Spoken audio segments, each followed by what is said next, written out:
Ladies and gentlemen, will you join me, please, in welcoming a British actor, writer, Lord of Dance, Prince of Swimwear, blogger and national treasure, Stephen Fry.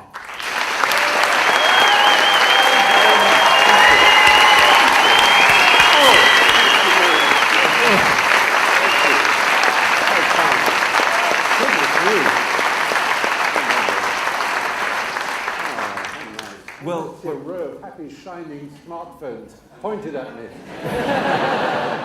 They're all twittering away. Of course they are. Picking away. He's not twittering, but we are. Stephen, let me start by asking you your reputation as a gadgeteer. You're on record as saying that you've never met a smartphone that you haven't bought. What is the gadget? Getting harder. Yeah. What is the gadget du jour? I've been playing with some evidence of pleasure with two things. There's an LG watch phone, which I forgot to put on this morning. I got a rather nice analog Hermes phone today for you. But that's because I forgot to charge the LG watch phone, which is a very good sort of Dick Tracy 3G watch with it's genuine 3G video phone. It's quite fun if you play it. You fit a little SIM into it. That and, amazingly, the Storm 2, the BlackBerry Storm 2. The Storm 1, which was BlackBerry's attempt at a haptic touchscreen phone, was an unmitigated disaster. It was one of the worst examples of the breed. And I took no pleasure in having to trash it when I reviewed it, but I was not alone in trashing it. I always want to love everything. But it all goes back, the reason smartphones, it actually goes back to the very beginning of this business, if by this business one means consumer devices for business and individual users and the prosumer sort of area in between, I suppose you could say. And it goes back to a marvellous Platonic idea that was conceived in the early 70s by the Palo Alto Research Center team, which was Xerox's headquarters in Northern California. And they were known as PARC, P-A-R-C, Palo Alto Research Center. You know about it, I'm sure everybody in this room does, but I'll just go through it again because it's such a beautiful story and it's so indicative of how this whole business developed. Computing, up until that point, of course, had been something involving huge tape discs and even before the Winchester drum hard drive, I think. But there were some people whose business was just thinking, and they came up with this paradigm, this idea of a device to rule them all. And they called it the Dynabook, and with a D-Y-N as in energy. And the Dynabook would be a flat, small device that the user would be able to interact with, and which would be able to interact with the user. And it would store information digitally, and you would be able to write with it and be able to receive information with it. All this in the early 70s at a time when such a thing was inconceivable. But en route to developing the Dynabook, they came up with what was known as WIMPs, the GUI that was known as WIMPs, Windows, icons, mice, and pull-down menus. And the whole panoply of the graphical user interface that came first because Steve Jobs and Steve Wozniak poached some of those PARC people for the development of their first GUI computer, which was called the Lisa. And that was a very expensive, high-end computer, but they managed within just 2 years to reduce the price and come up with something which was released in exactly 25 years ago, or January 1984, the first Apple Macintosh, 128 kilobytes of absolute darling beauty. And you had the second one in the UK? I did. I had the second one bought in this country. The first was my dear friend Douglas Adams. Yes. And we were like two children with train sets.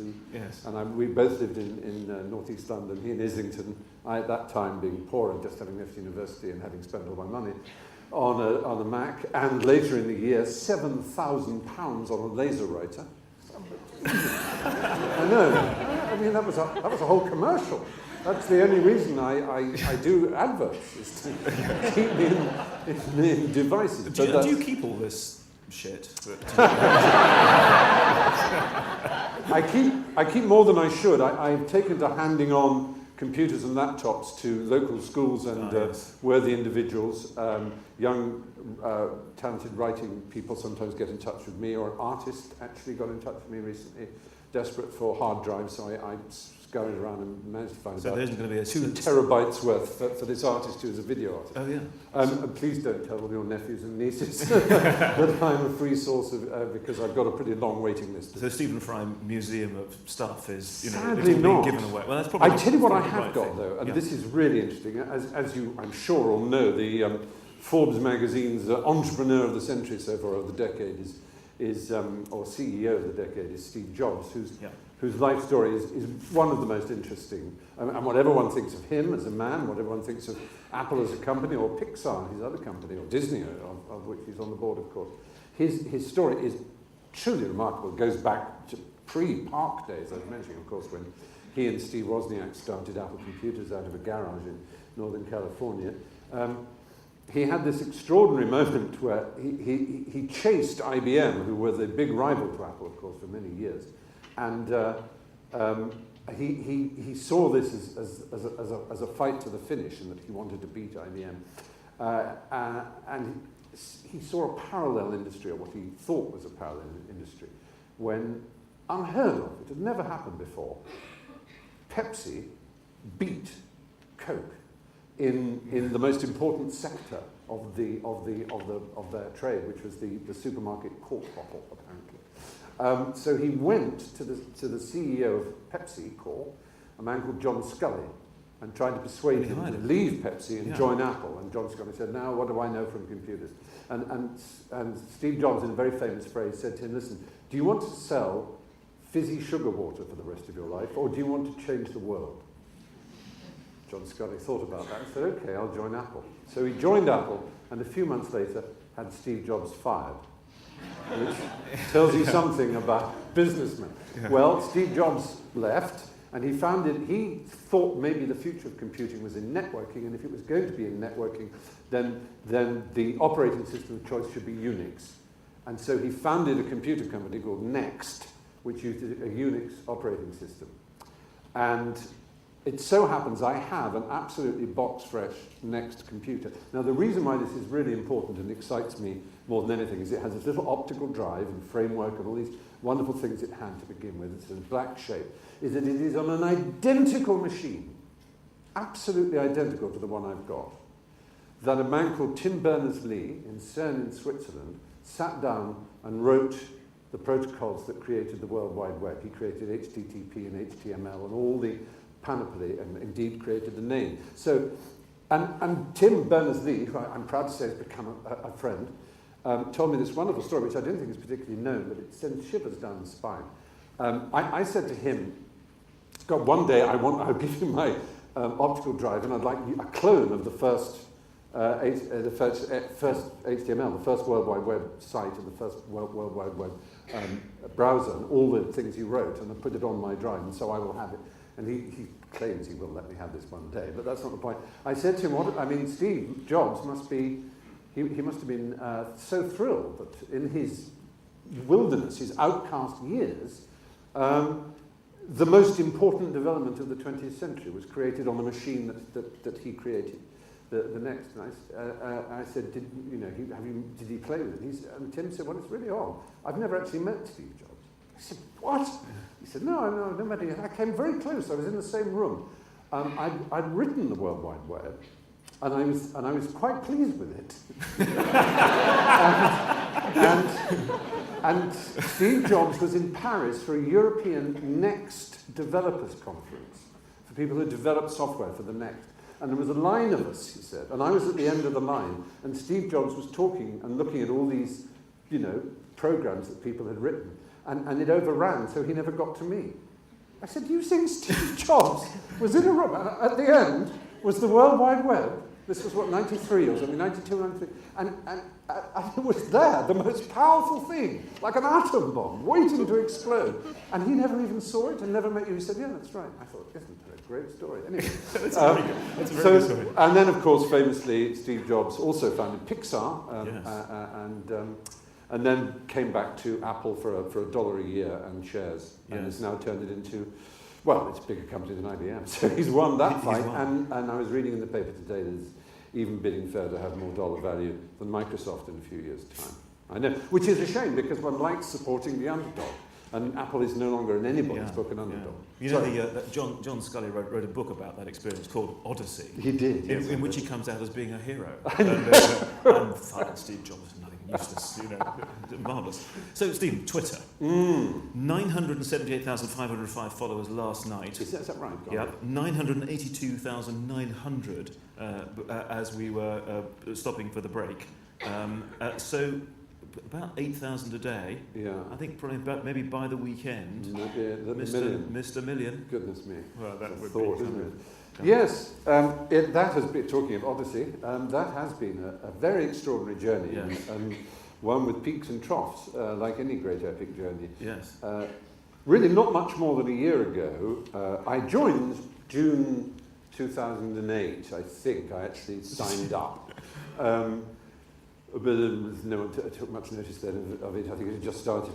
Yes, was it even June 2009? It should be probably June 2009.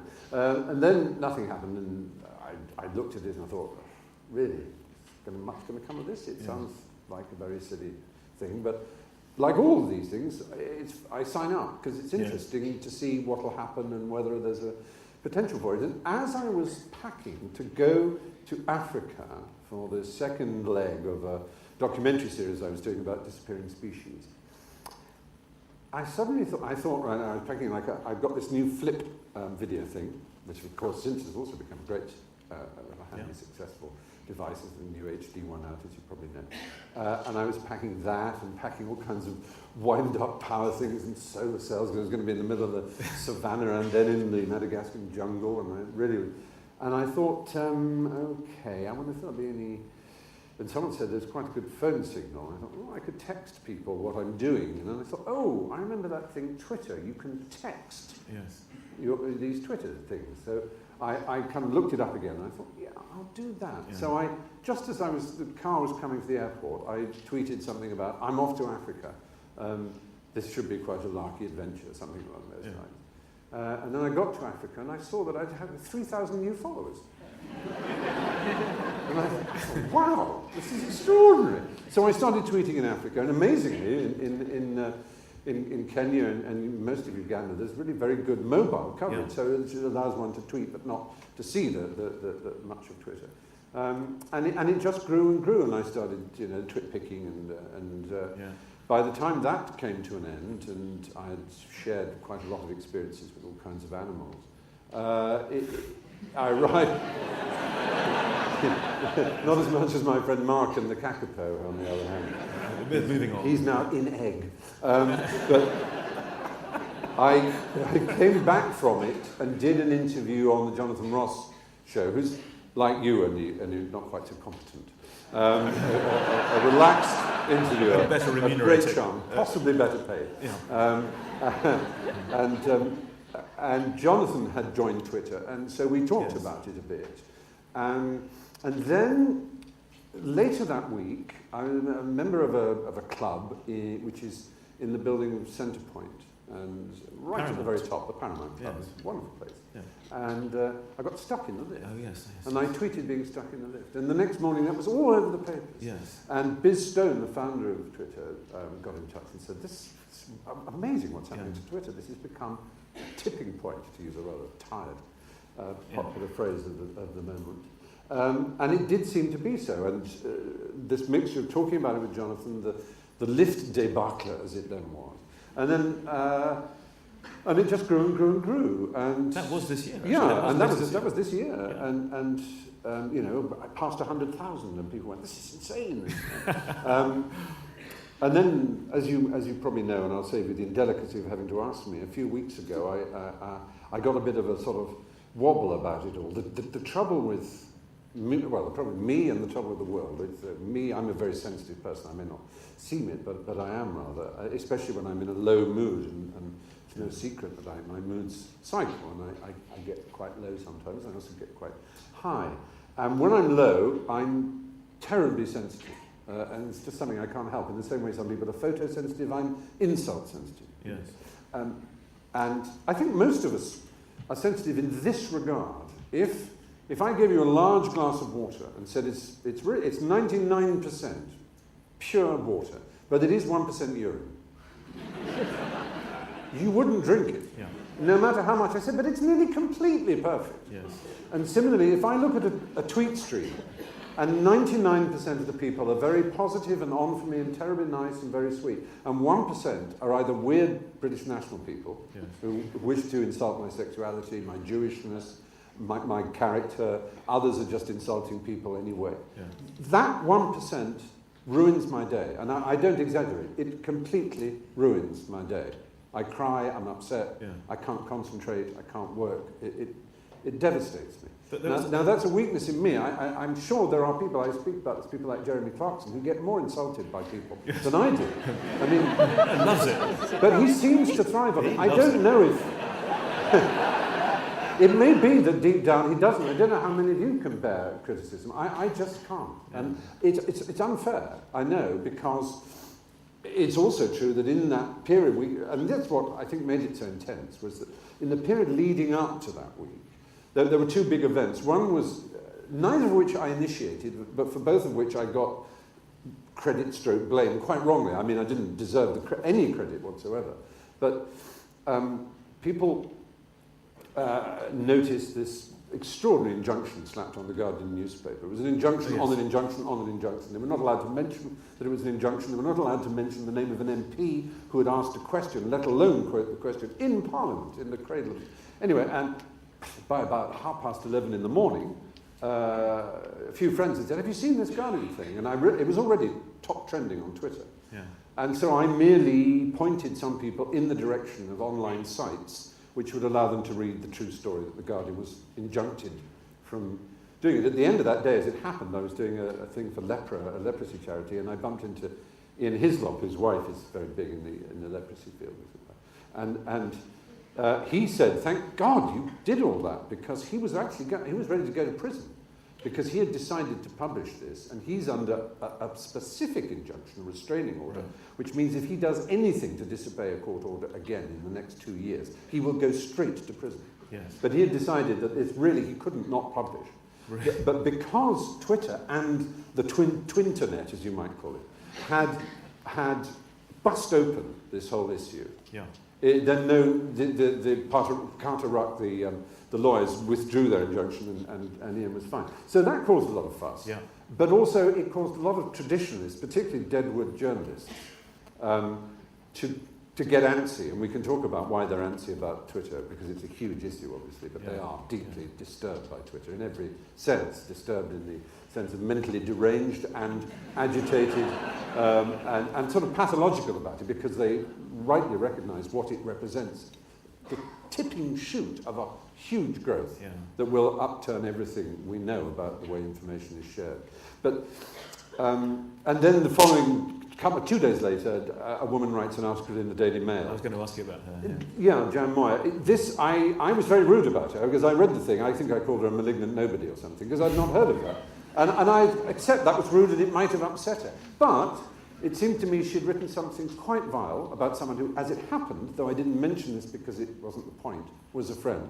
It was particularly a friend of my partner, who was on the way to Dublin to his funeral with the family and seeing them all absolutely devastated by the death of a 35-year-old fellow who just happens to have been an extremely sweet-natured and kindly fellow. Yeah. And this woman writes about the ooze that comes from celebrity private lives in the most despicable way.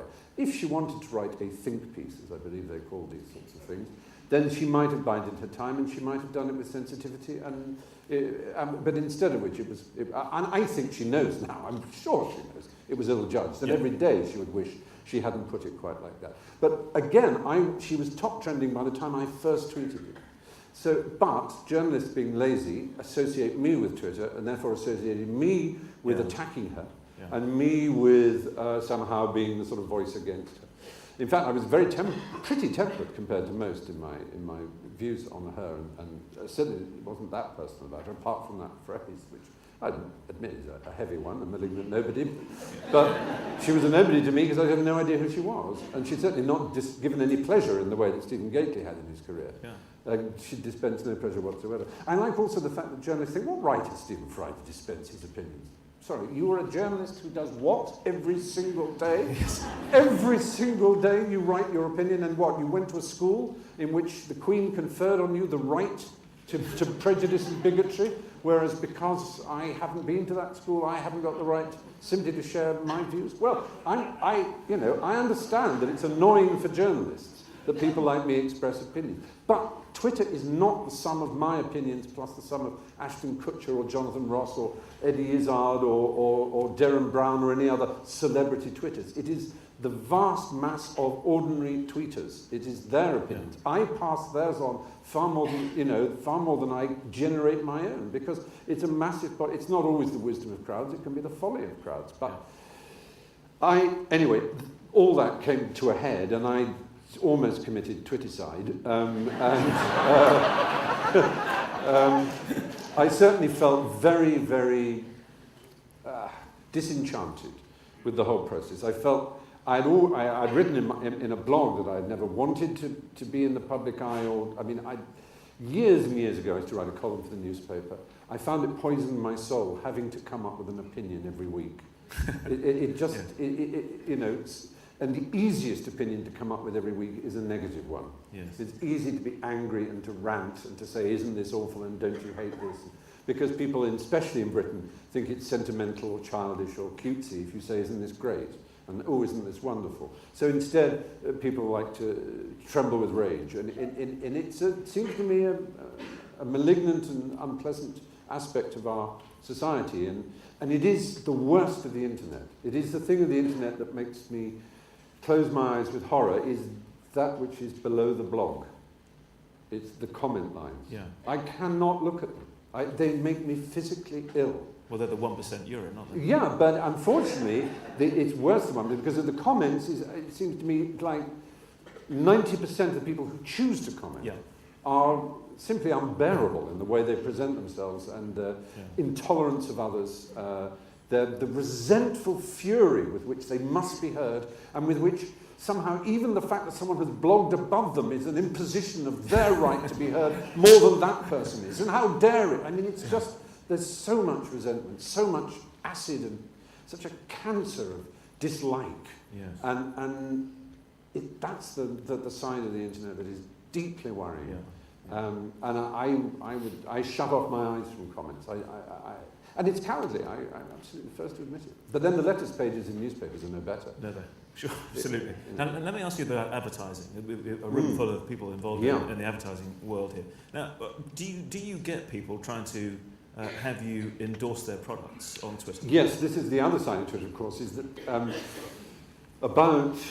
it's happened a lot. I mean, there's the sort of Slashdot effect, you might say. When it started off, I would blithely, innocently, people would say, could you recommend my blog? Could you, Yes. I've written this, or here's a site for this charity, and I would cheerfully pass it on. And then slowly and with increasing force, people began to wail. It's as if they'd said, oh, I've got this lovely shop, and I passed on the news that they've got a lovely shop, and then 20 seconds later, there are 400,000 people inside the shop who've broken all the walls and every piece of stock, and the shop owner is sweeping up the glass and looking balefully at me as if I'm a big bully.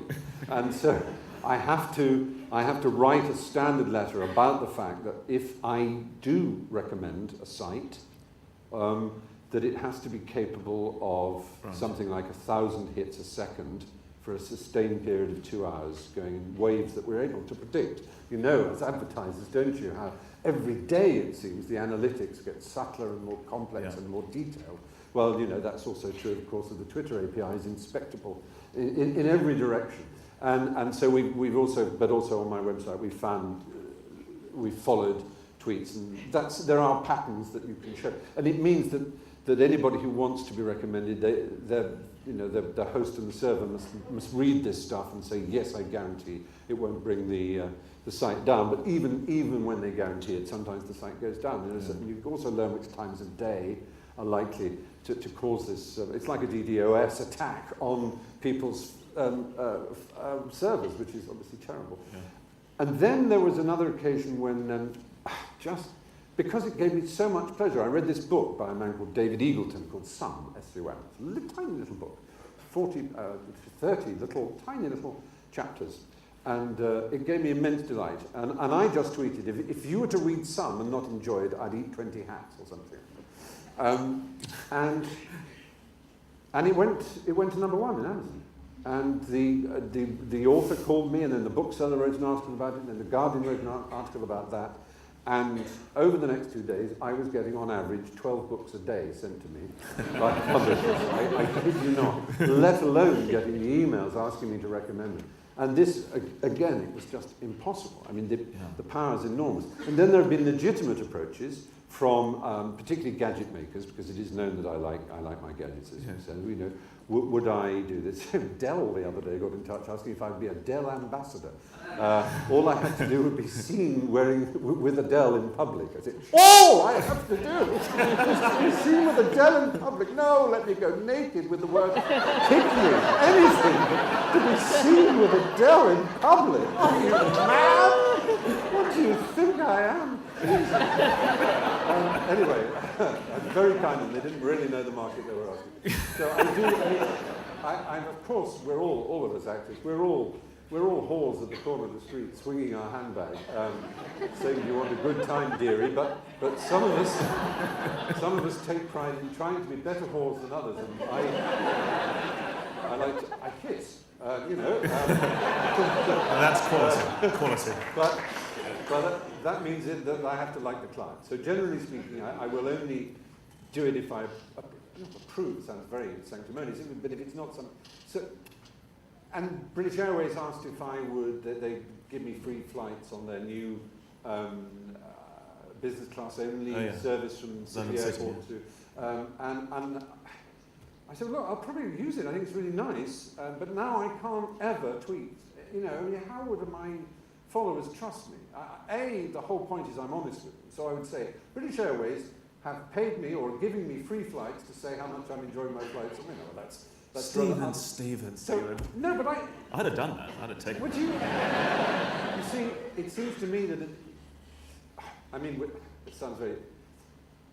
If you feel, and I may be kidding myself, but if you feel you're trusted by the kind of people who follow you or who go to your website, that trust is worth more than almost anything else. Yes. And because I have a lot of, million uniques to my website, this means that it became over the last year and a half extremely expensive to maintain. Yeah. And while I've been happy to do that for 10 years. I say happy, I mean, it was expensive, but it got more and more so. And we got a new CSM and a new team working on it. And I was keen for it to be open source and, you know, all this sort of thing. And so it took a lot of working, and it was a big team and so on. And I thought, well, okay, I must monetize. So we went for the advertising, and there's advertising on the site. And as long as it was elegant and it was good, that was fine. And I'm afraid I can't give you the names of the agencies and various people. I wish my web partner were here with me, but he's in Australia at the moment. He's my business partner for Samfry, which is a company that does all this stuff. But anyway, it worked really well, and I think the advertising it looks nice, it's not intrusive, and it generates enough income just about to pay for the overheads and so on. I want to ask you a bit about paying for stuff on the web. There's been a bit of talk about Mr. Murdoch trying to get newspapers paid for and so on. And I mean, of course, you are, as a performer, you are in some ways the victim of all of this. I'm not as a performer anymore. I'm a content provider.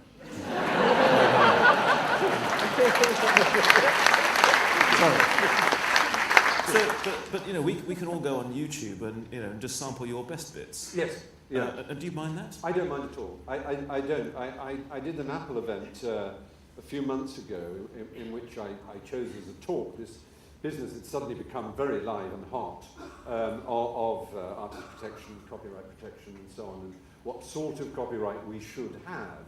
And I'm of the opinion that weak copyright is strong, if you know what I mean. It's a bit like the old Dutch expression, you know, goedkoop is duurkoop. You know, oh, yes. That's the word, exactly.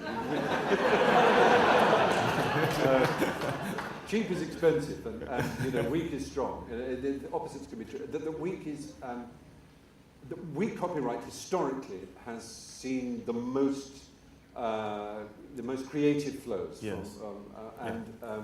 And I think it is a massive psychological mistake, massive. And I'm sure those of you who are advertisers in the creative and in the business sense, who have perhaps an even bigger vested interest than creative artists and music publishers and others in understanding the psychology of people as consumers. As well as, let's not forget it, whatever our job, we are consumers ourselves. And if we forget our own link to consumption and only look at the mass as if they are separate from us, then we break the important link of our own intelligence in the business. And we know, I would suspect, most of us, certainly in my generation, that to criminalise someone, to make them a noun, and say, because you are stealing this piece of music, you are a thief, you are a pirate, you are outside the law, and any sanction we see fit, either to throttle your internet provision, or to imprison you, or to fine you, is just. Instead of saying, God, I remember when I was 17, I used to make compilation tapes on a cassette, Yes. and I used to borrow people's records to do it, and I stole music to put them in a cassette form like that, and I would borrow records and carry on recording them onto cassettes, until I was rich enough to buy CDs, and then I bought them by the bucket load. Yeah. And I carried on buying them, as did the rest of my generation. Yeah. And that's what you have to understand.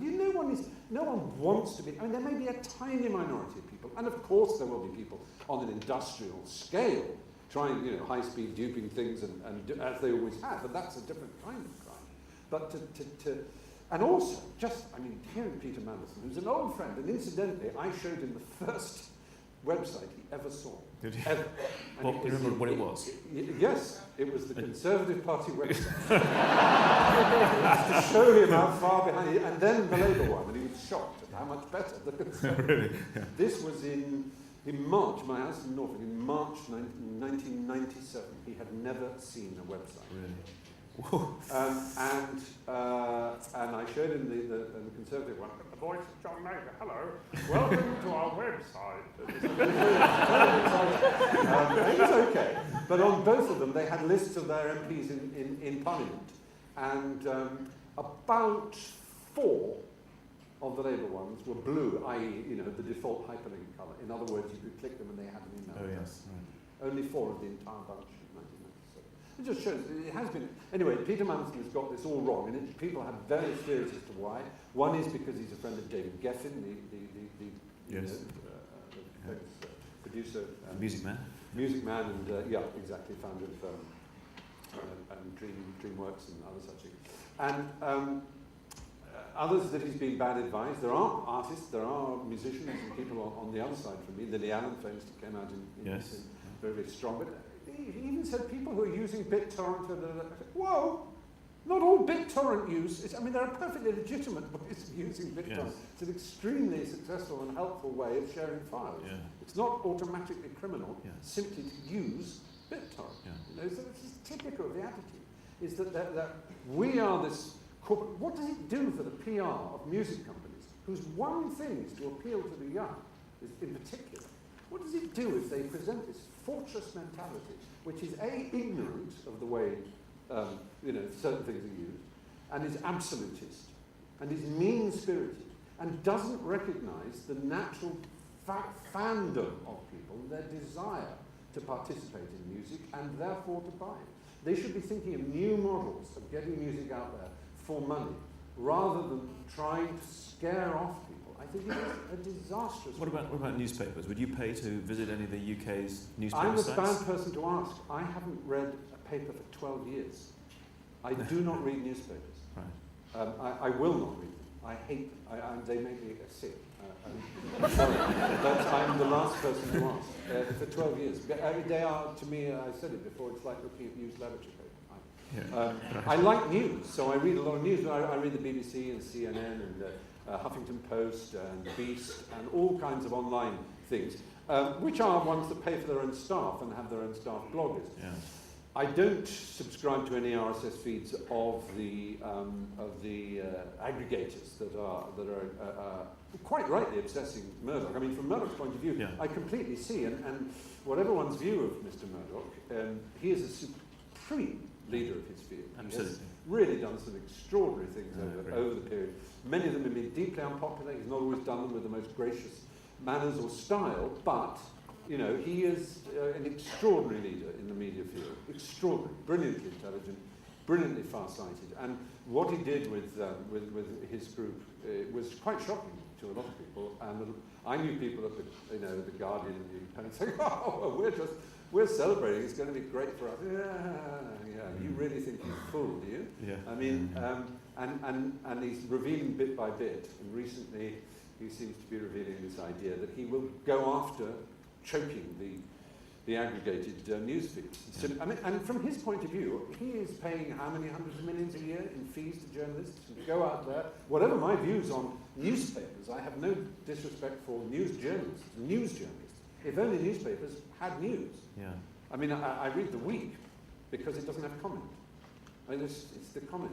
There's a traffic in ideas, and and prejudice and nastiness and gossip, and it's just not interesting to me. But a good news hound treading the beat, being paid for, having all their industry and all their diligence and all the things they've uncovered, A, taken out of context, gosh, in a sense there's justice to that, but and B, just sort of stolen really by these vast gobbly aggregators, Google being the biggest, of course. I can see why Murdoch is saying, well, no, this will not stand. Sure. I'm sensing from the crowd that we could go on much longer. However, two things. Firstly, your PA has made me swear that I would let you out by 5 o'clock. Oh, is that right? Yep. Secondly, there's about 4,000 bottles of Peroni behind this curtain, and this is an advertising crowd after all. So I'm going to ask you one last question, if I may, which is I've asked you a lot of questions that have been tweeted around here today. This is the final one. What will you be asking Santa for this year? Gosh, that's a very good question. Peace on earth, obviously. Well, yes, there's a good story about that. There is a good story about that. Lord Franks, you may remember he did a report, I think, on the Falkland War, the Franks report, years and years ago. But before that, he was an ambassador in Washington. Yes. And he was asked by the Washington Post what he wanted for Christmas. And he was rather disturbed the next day to see on the front page of the Washington Post, French ambassador wants world peace. German ambassador wants an end to hunger. British ambassador wants a box of crystallized fruit. I say, good on you, Lord Frank. That asked for more than you can wish for. I never thought the day would come when I'd say this, but I have to say the HTC HD looks quite interesting. It's an HTC smartphone. Yeah. It's about as spec'd up as a phone can be. I played with an incomplete one. It's quite hefty, which I really like. It's got a really good feel to it, and it's WinMob. It's Windows Mobile. But like a lot of HTC machines, they completely cover it up with their own sort of user interface. But that looks quite like a sexy thing. I think we're in a very good time for smartphones because the Apple iPhone has brought everybody's game up there. The Droid is just about to come as well, which is another Android one. So you've got Android, you've got the Palm Pre, which needs a serious makeover. I'm afraid it's such a good idea and it's very pretty, but it needs a rocket up its arse. Anything like that, basically. So, okay. And lots of batteries. We've dropped, yes. We've dropped so I could be left to my own devices. Dum-dum.